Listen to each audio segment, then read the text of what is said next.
Welcome to the Be About Being Better podcast, where we help people make evidence-based, sustainable, small changes for their health that compound into huge shifts towards a better, more vibrant life. I'm your host, Abby Stacey, a health and life coach, future registered dietitian, a master's graduate from Columbia University, and a certified intuitive eating counselor. And I believe that we can't make lasting or meaningful change single-handedly. So I'm so happy that you're here so that together you can see that a diet-free, sustainable lifestyle is possible, and you can leverage that to live a better life.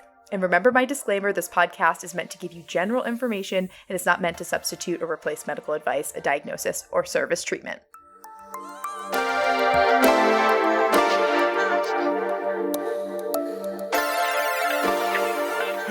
Hello. Welcome back to the Be About Being Better podcast. So happy that you're here. Today we're going to be talking about the 7 health hacks that busy AF people need. So if you are super busy, if you're a busy, high-achieving person, if you feel like you're always putting your health to the back burner, if you feel like you don't have time to be healthy, this is the episode for you, because it is possible to be healthy. It's really a matter of your priorities, because we always have time for what we make a priority. Like, imagine if you wake up late and you're rushing to get ready and you're like, oh my God, and you're getting out of bed and you have to prioritize. So you're already running late. You already have limited time. What do you choose to do? And one of the things that you choose to do, I can pretty much guarantee it, is still brush your teeth. Now, you might not have time to brush your teeth for a full 2 minutes like you normally do, but you're still going to do a little something because you prioritize it. So even though you have little time, you always have time for what you make a priority. So that's what we're going to be talking about today, is like, when you have little time, what are some things that you can start to prioritize, and how can we weave those things into your busy schedule? Because it's not realistic to do everything for your health all the time, but we can always do something. And you'll start to realize that once you start doing something for your health, when typically you would do nothing, you'll start to show up for your busy lifestyle feeling so much better. You'll have more mental clarity, you'll have more energy, you'll feel more confident, you won't have this hurried, frantic energy, but you'll be calm. You'll have more of a sense of inner peace, even though you might be in the middle of a chaotic season, or have a really packed schedule, or have a lot of kids to take care of and a lot of responsibilities on your plate. You can still show up for those things with less stress and less of a frantic energy when you have really a routine for healthy habits that are supporting your energy. So that's what we're going to be talking about today. But before we dive in, I have to give a few Nashville updates. So y'all know that I recently moved here because I'm starting my dietetic internship, and I moved from New York City. Nashville and New York are very different. New York, as we know, is the dirtiest city in the United States. It's what it is. It's what it is. I mean, I have seen people urinating on the street. I have lived in an apartment where roaches are falling from the ceiling. It smells. There's garbage everywhere. It's truly grotesque. But what I love about New York is the water. I mean, the water is pristine. I mean, that's why our bagels are so good. That's why the pizza allegedly is so good. Y'all know that I don't like pizza. I don't really eat it that much, but apparently it's amazing. I really miss the water. And I have really struggled to hit my water goal here in Tennessee, because there's something that I'm tasting in the Tennessee water that's just not right. It's not what I'm used to. But I guess if that's my one gripe with Tennessee, then I think I'm doing okay. I think I'm doing okay. Everything else has been fabulous. Now, to get back into our health hacks for busy people, definitely take notes for this. If you're driving, be careful, but make sure to come back to this episode and start taking notes on what resonates with you, so that you really have these quick, simple tips that you can easily weave into any busy schedule, so you can do something for your health when previously, right now you're probably putting your health on the back burner when you get stressed, busy, when you have a family emergency, or you're sick, or whatever comes up. But the reality is, regardless of what's going on in your life, your health is still continuing. Your health is still going on. So we need to do something for health. It can't always be our top priority, but it needs to, at least be in the top 3, so that your healthy habits can support you in the season that you're going through. So, number one, our first health tip is that the misses has to come first, MRS. And MRS is an acronym that stands for me first, responsibility second, and serving others third. So if this is really a mindset shift, because a lot of people believe that self-care is selfish and that we shouldn't be prioritizing ourselves because we should be putting other people first. But, if you really care about your responsibilities, if you really care about your job, if you really care about the people that you need to show up for and care for in your life, then you will take the time to prioritize yourself and care for yourself, because that will allow you to get your mindset right, your energy right, your health right, so that you can show up for those roles and responsibilities and people in your life like your best self, and you'll be showing up like those people on the other end deserve. So it's so important that the missus comes first, MRS, serve yourself first, then deal with your own responsibilities second, and then serve others third. So how do we start to prioritize ourselves? That's where we get into step 2, or health hack number 2. And that is, you need to set up a morning and evening routine so that you are bookending your day. Now, stress tends to fester and starts to build up over time until we've reached a breaking point, and then we're forced to take a break, whether it's because we've just reached complete burnout or we get sick. But, we can't let ourselves and let our stress bottle up and really reach the top of the thermostat where then everything just, all hell breaks loose. So we need to have morning and evening routines every single day so that we have an outlet for our stress. We have something that grounds us.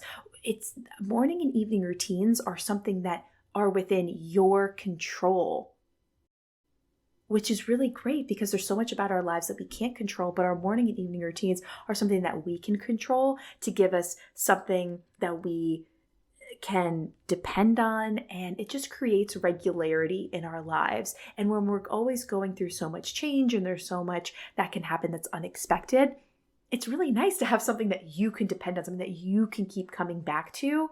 And if you structure your morning and evening routines right, it can really help to just rejuvenate your energy and actually be something that you look forward to, not something that you have to do where it feels like an obligation or a chore. These should be fun. Like right now, if you're not excited to wake up in the morning, if you're not excited to stop work and get ready for bed, like if your routines don't excite you, you need to make a change. This is your call to make a change, because it's very easy, y'all, for me to get up in the morning. Like I'm not snoozing for days. And the only days that I do end up snoozing a lot is when I didn't get enough sleep and I really didn't prioritize my evening routine. So if you're having problems being motivated to get up in the morning, you don't have enough drive to get up in the morning because you're probably just getting up in the morning, rushing to get ready and running out the door and maybe getting something for breakfast on the go or getting an iced coffee to go and like rushing to work, and that's it. You're not doing anything else that you're actually looking forward to that's starting your day right. You're just jumping into work. And it's like, what fun is that? I wouldn't want to show up for that. Of course, I'd want to keep sleeping. So it's important that you structure a morning and evening routine that actually lights you up and gives you joy. It will help you prioritize winding down and unplugging so that you get good quality and quantity sleep. And if you do that, you'll wake up feeling rested. And if you pair that with having a morning routine that you're excited to get out of bed for, you're going to get out of bed for it and you're going to start your day so much stronger. So where do we start with the morning and evening routine? I'm probably going to do a whole episode just talking about morning and evening routines because it's a huge thing that I work on with clients and I customize this for them. So I do have my method for structuring a morning and evening routine, which I'll go over now. But, it's also so personalized. So I'll give you the framework, but it's really on you to do some kind of trial and correction and try some different things out and see what works for you, see what lights you up. And I'll tell you what works for me, but what works for me and what works for my clients might not work for you. All of my clients have different routines themselves. So it's definitely important that you take this framework and start to try it out, and definitely send me a DM and let me know how your morning and evening routines are going and what's working and what's not and what's lighting you up and where you're feeling stuck, because I love talking morning and evening routines with people. So definitely let me know once you start this process how it's going. So when you're structuring a morning and evening routine, number one, a morning routine should not look like a checklist, should not look like a CVS receipt. It should not be a bunch of boxes that you're checking off. It needs to be a few very intentional things that are going to allow you to generate the energy, generate the feelings that you want to feel walking into your first commitment of the day. So first you need to figure out, well, how do I want to show up walking into my first commitment of the day? So, and that looks different for everyone. That could be you want to feel confident, you want to feel energized, you want to feel empowered, you want to feel at peace, you want to feel ready to go, you want to feel prepared, you want to feel calm. I don't know exactly what it is for you, but you have to pick maybe 2 to 3 emotions or adjectives that you want to cultivate every single day. And then you have to start to think, then we start working backwards. What can you do in your morning that would actually generate those feelings? And in what order? So first you have to start thinking, what would energize me in the morning? Is that a workout?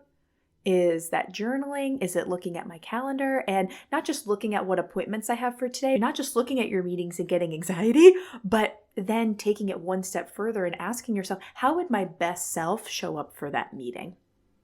What can I do to leave that meeting with a positive mindset or with a more positive outcome? What can I do beforehand for that meeting to show up like my best self?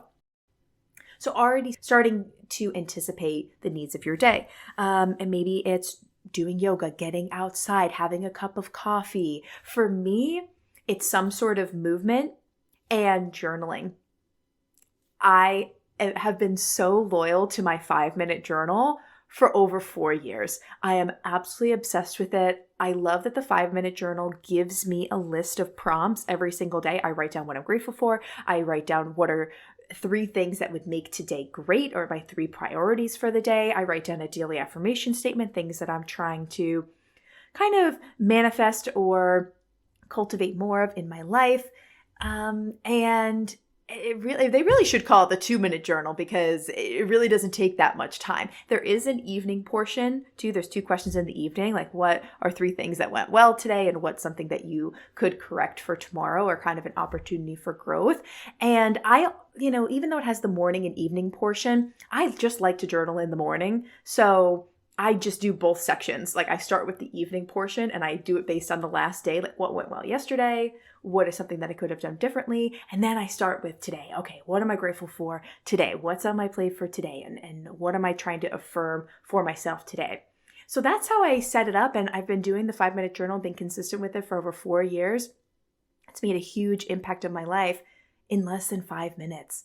So, I have it linked up in the show notes, so you can definitely get your own copy and see if it works for you. And I love that it has little inspirational quotes every day. That it's just really inspiring message, and it's a really aesthetically pleasing book. And I like that it gives you the prompts, because a lot of people, when they start a journaling practice or a gratitude practice, they don't know where to start. And, looking at a blank page is really intimidating. So to have the questions and the lines there and have it not take so much time makes the barrier for entry smaller. You're more likely to follow through on it. So definitely recommend the 5-minute journal. I mean, like I said, I have never gotten negative feedback on it. My clients that have it love it. I've been using it personally for over the last 4 years. Definitely, check out the show notes. I have it linked up there if you want to grab your copy and start to see if it's going to work for your morning routine. So that's what I do, and I incorporate some sort of movement, whether that's going on a hot girl walk or going to the gym or doing a yoga video. I actually recently just got a trampoline, so sometimes I'll just jump on my trampoline for a little bit.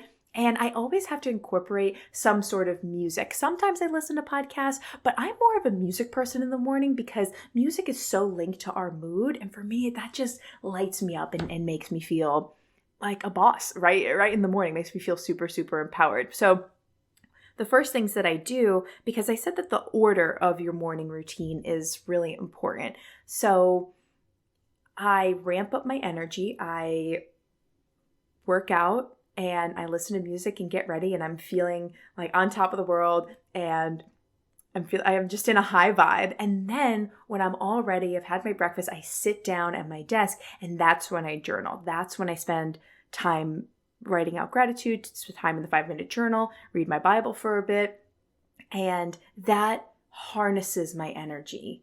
So it's like I build myself up and then I harness it. So the order of things is really important. But for you, maybe you do need to just leave your journal by your bedside, and as you're waking up, write down a few things that you're grateful for so that you're slowly starting to wake up, and then you go get movement in, or then you go have breakfast, or then you do a quick meditation. So, you have to figure out what's going to actually be the most effective for you, and then trying things out and seeing what order allows you to feel how you want to feel walking in to your first commitment of the day. Then walking it back, your evening routine becomes, what do you need to prepare in the evening to make the morning seamless, to make it easier for you to follow through? So do you need to lay out your clothes? Do you need to pack your lunch the next day? Do you need to prep breakfast? Really preparing things for the next day. And then that's when I would say it's a good time to unplug. Once you've organized yourself for the next day, time to unplug. Now it's time to do something else that winds you down in order to get good quality and quantity sleep. So this is probably a time, maybe 30 to 60 minutes before bed. We probably don't want to be eating anything, because that, when you have food at night, it likely has calories, and calories are energy. That's going to be waking your system up when really we want to be winding our system down. So I wouldn't be eating or drinking during this time, unless maybe it's a little water. I, would unplug from electronics, and I would stop working at this time. If you are going right from working to falling asleep, you're likely just not sleeping and staring up at the ceiling, wondering why you're not sleeping. You didn't allow yourself to wind down. So for me, I have to take a shower in the evening, because the steam and the hot water, it really winds me down. And I start reading a book. I recently have gotten into fiction. I love reading fiction. I love reading personal development and self-help books as well, but it just gets my mind to awake. Whenever I read personal development, if I do, it would be tacked on to my journaling in the morning. And I just either read for 10 minutes, or I read 10 pages. I keep that small. But I put my personal development in the morning as my mind is already up. Now I'm trying to wind my mind down, so I'm just going to read something mindless like fiction. And that's it. Very simple. I journal, I get some sort of movement in the morning, and in the evening, I take a shower, do my skincare and other hygiene things, and I read. And that's it. Very simple. It does not need to be a whole long CVS long receipt checklist of things for your morning and evening routine. But I hope that helps. So definitely send me a DM with your morning and evening routine and letting me know how your morning and evening routine is going. Okay, next. We're going to kind of run through the next few very quickly. Number 3, the health hack that you need if you are super, super busy is that you need to be drinking more water. You need to be drinking water like it is your job. Even if it's the water in Tennessee that's probably laced with heavy metals, you need to be drinking the water. I mean, obviously that's a joke, but I'm not actually serious. I'm sure the water's fine here. About 60% of our population in the United States is chronically dehydrated. That's a problem, because as soon as you feel thirsty, you are 2% dehydrated. And to put that in perspective, 15% dehydration is fatal. So we shouldn't be letting ourselves get to the point where we are absolutely parched. So the way to drink more water, get a cute water bottle, something that you actually will want to take around with you and that you like. Get one of those water bottles that has a straw. I don't know what it is about having a straw, but that is a hack that has helped me and my clients so much to get more water in. And you want to keep it in your line of vision. So you don't want to just keep it in your backpack where you forget about it. You want to be having a water bottle that's in your line of vision so that you remember. And then, maybe setting alarms on your phone with the water emoji or a few blue hearts that goes off randomly a couple hours, every few hours throughout the day, so that you are remembering to, and having that push notification to remember to hydrate yourself. That's going to decrease bloating, clear up your skin, and give you that natural energy and, just better cognition if you are actually hydrated. So definitely drink water like it is your job. The next health hack for really, really busy people is to start to heal your relationship with food. Now, this is a big one. We are going to be talking about this a lot on your podcast, especially because I coach clients on this every single day. And it's a huge part of living a better life. And also because I just became a certified intuitive eating counselor. So I'm very proficient and passionate about this topic. So I'll just, introduce it. But this is something that you can easily start to do that will make you feel better throughout the day and allow you to meet your nutrition needs. Because when we're dieting, when we're restricting ourselves, when we don't have a good relationship with food, it takes away from us being able to live our best life and be fully focused and present with the people that we're with, the projects that we're working on. So it really holds us back from reaching our full potential. So some quick things that you can do to start to heal your relationship with food. So number one, start to label foods differently. You need to get away from labeling foods as good or bad,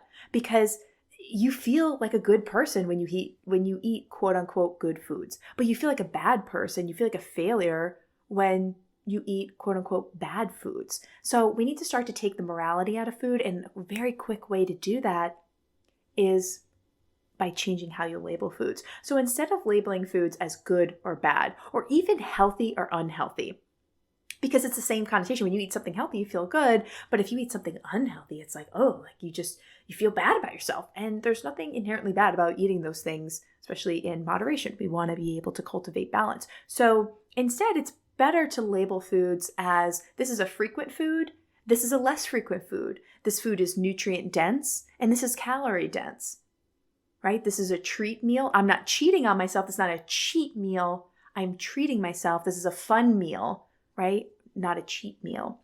So I want to change how we label foods, and that can be a really quick way to start to heal your relationship with food and, recognize that all foods have a place in our diet. They just have a different place and they have different goals. Not everything that we eat needs to be super, super nutrient dense, because there is a time and place for those calorically dense items. Another thing that you can do to start to heal your relationship with food is to start to be more in tune with your hunger cues. A lot of people assume that they are hungry when their stomach starts to growl. But if you're waiting to eat until your stomach growls, you've waited too long. There are other more subtle signs that you've missed that your body was trying to tell you that you were hungry. So you need to listen for those subtle cues, whether that's a bit of a stomach ache, fatigue, and lightheadedness, being distracted, not being able to focus, not being able to concentrate, feeling weak, right? A change in mood, being cold, that's another one. So those are some subtle signs that your body is looking for more food and it's trying to send you some cues that it needs some nutrients, it needs more energy. And by the time your stomach is growling, that's when your body's screaming at you. So it was asking you politely before, but now it's starting to scream at you. So we don't want your body to be angry with you. You don't want to wait until your body is screaming at you to give it nutrients. So that's another quick way to start healing your relationship with food. And that's going to allow you to live a better, more successful, vibrant life, because you actually have the energy and the mental clarity, and you're in a good mood when you're showing up for these other things in your life by adequately fueling yourself. Number 5, this is the 5th health hack for really, really busy people. It is you want to move your body in a way that feels good. You want to focus less on exercise and more on movement. Because when we focus on exercise, we tend to pigeonhole ourselves like, oh, if I don't have time to go to the gym and do a HIIT workout or go to that class or be able to sweat that much or work out for that long, then it's not worth it and I'm not going to do anything. When in reality, if you say, oh, I'm just going to move my body today versus I need to exercise, it opens your mind up to all the different possibilities and all the different ways that you could move your body.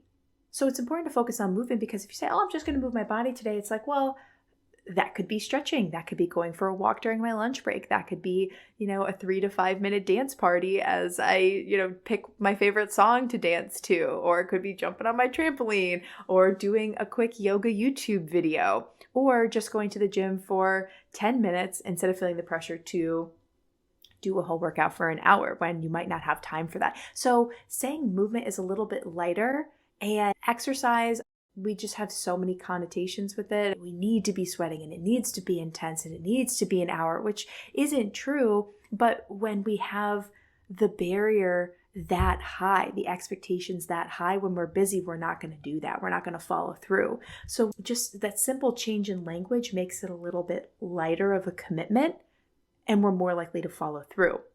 And when we follow through, that allows us to be consistent. And when we're consistent, that compounds into larger shifts and results with time. So focus on movement versus exercise, and just trying to move your body in a way that feels good. Because if it feels good, you're going to want to show up for it. And when you want to show up for it, you're going to be more consistent. Okay, the next one is really to just do something when you would do nothing. And this is a pretty simple one. This is something that I repeat to my clients all the time. We want to get you out of this all or nothing thinking, an all or nothing habit where you're doing all the things for your health. And when you can't do that, or you miss one box and you don't check one box, then you automatically do nothing.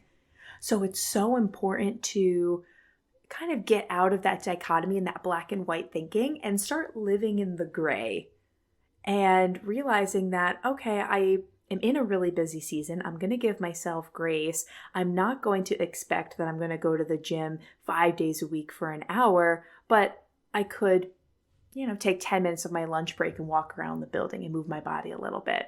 All right, it might be really difficult to drink a whole gallon of water, but I'm at least going to have water at my 3 o'clock slump when I would normally have another cup of coffee, right? So it's doing something when you would previously do nothing or do something different.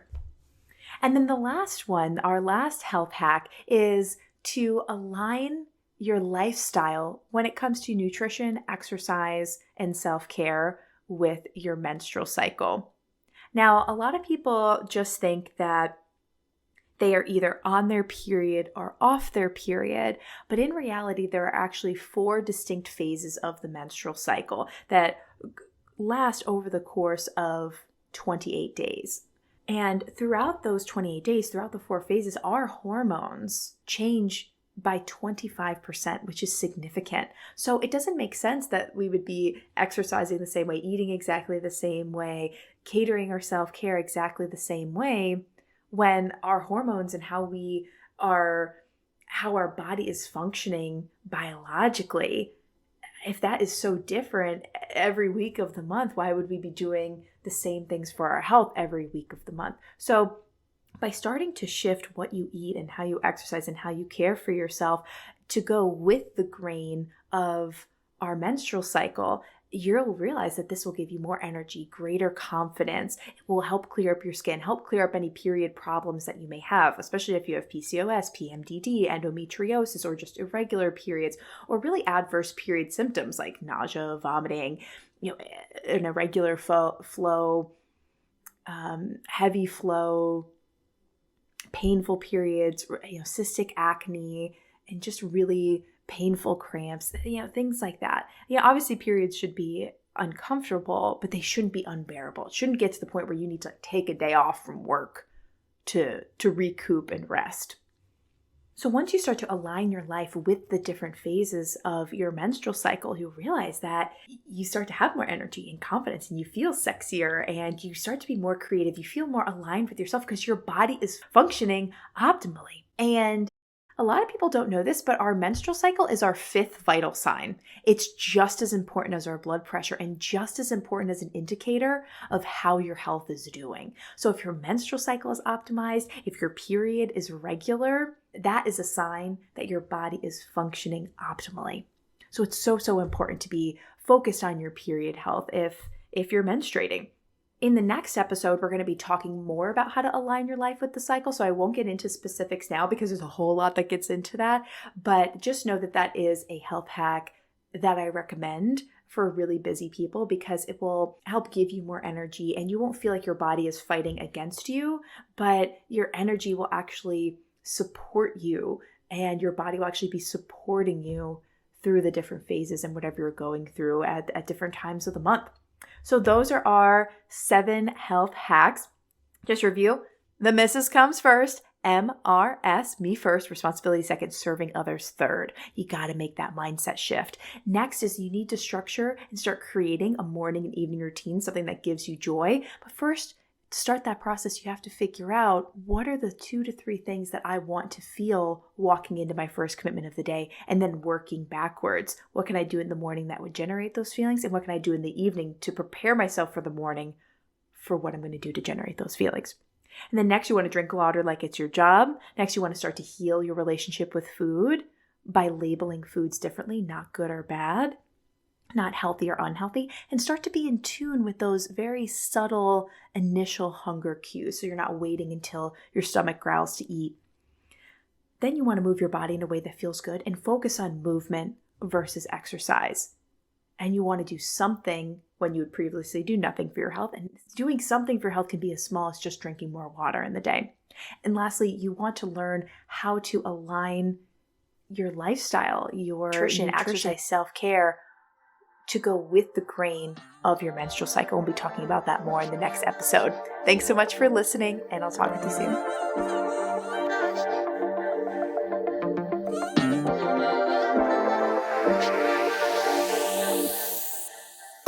Hey y'all, thanks again for listening to the Be About Being Better podcast. I so appreciate you. If this episode made you laugh, smile, think about yourself or your life differently, in any way making your life better, I empower you to share the show with 3 people who, just like you, need to hear this message and have this type of transformation in their lives. I personally read all the reviews of the show and see the Instagram story shares, and it honestly gives me so much joy to see that our mission is making people's lives better. And the reviews really do help in increasing our impact. So thank you so much for taking the time to do that.